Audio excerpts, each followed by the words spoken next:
இங்க இறந்து போன ஒரு ஆளு அவரோட உடல் உறுப்புகள் எல்லாம் டொனேட் பண்ணிருப்பான். அப்படி டொனேட் பண்ண உறுப்புகளை வெளியே எடுத்ததுக்கு அப்புறம் அந்த ஆளோட உடல் வினோதமா ஒரு வெளிச்சம் வந்து டெஸ்ட் ஆகி காணாம போகுது. இப்படி அவர் உடல்ல இருந்து எடுத்த உறுப்புகள்ல ஒன்னான இதயம் மட்டும் ஒரு பொண்ணுக்கு வைக்கப்படுது.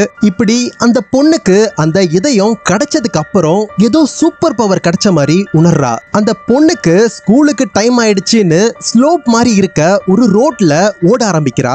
அப்படி ஓட ஆரம்பிச்சவ சும்மா பிளாஷ் மாதிரி செம்ம ஸ்பீடா ஓடுறா. நம்மளால இவ்வளோ ஸ்பீடா ஓட முடியும்ன்றது அவளுக்கு அப்போதான் தெரியுது. ஆனா ஏத்தத்துல ஓடினவ இறக்கத்துல ஓடுறப்போ அவ ஸ்பீட கண்ட்ரோல் பண்ண முடியாம கண்ணா பின்னான்னு ஓடி ஒரு வண்டியில போய் இடிக்கிறா. அப்போ அந்த வண்டி சாயிரப்போ அவ ஸ்ட்ரென்த்த வச்சு புடிச்சு நிறுத்துறா. அப்பதான் இவளுக்கு தெரியுது நம்ம கிட்ட சூப்பர் ஸ்ட்ரென்த்தும் இருக்குன்னு. இப்படி ஒரு பவர் இவ கிட்ட இருக்குன்னு தெரிஞ்சு அதை எடுக்க ஒரு கூட்டமே கிளம்பி வருது.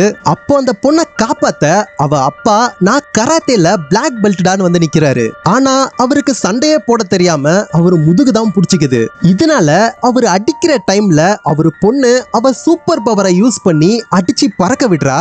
ஆனா இவருக்கு நம்ம தான் அடிச்சோம் போலன்னு நம்பி நம்மளுக்கு இப்படி ஒரு ஸ்ட்ரென்த்தானு எல்லாரையும் அடிக்க போறாரு. இவரு பொண்ணு அவருக்கு தெரியாம பின்னாடியே நின்னு வர எல்லாரையும் அடிச்சு பறக்க விடுறா. ஆனா இந்த உறுப்புகள்ல ஒண்ணுதான் இந்த பொண்ணு கிட்ட வந்திருக்கு.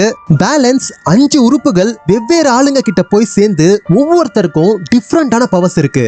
ஆனா அதுலயே பவர் இருக்க மோசமான ஒருத்தன் எல்லார் பவரையும் எடுத்துக்க நினைக்கிறான். அவன் கிட்ட இருந்து இவங்க எல்லாம் தப்பிச்சாங்களா இல்லையா, இந்த பவர்ஸை வச்சு இன்னெல்லாம் அட்டகாசம் பண்றாங்கன்னு காமெடி ஆக்ஷன் கலந்து ஒரு சூப்பர் ஹீரோ ஸ்டைல்ல சொன்ன படம் தான் ஹைஃபை.